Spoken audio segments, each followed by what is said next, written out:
Hey everybody, it's Neil. I have too many devices, so my USB device is connected to my computer. I don't have any space for any more, so I got this.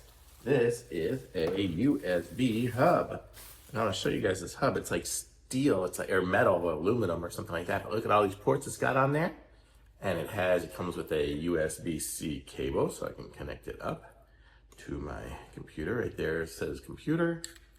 So that'll connect it to my computer, and then I will have I can connect it up to the computer. It also has a place for power, so I can have it powered. It has SD card slots, micro SD, HDMI port right there.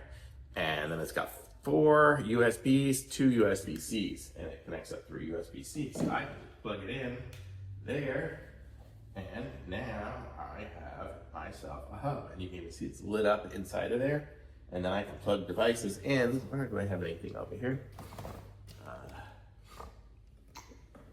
can just plug stuff into it and get myself going. So pretty cool. So nice to have a hub. This one here is TRENFI, and it looks nice. I can have it up there. It's kind of got an angle so the little ports will come out there instead of just coming all over the place. So I like it. Thumbs up for sure.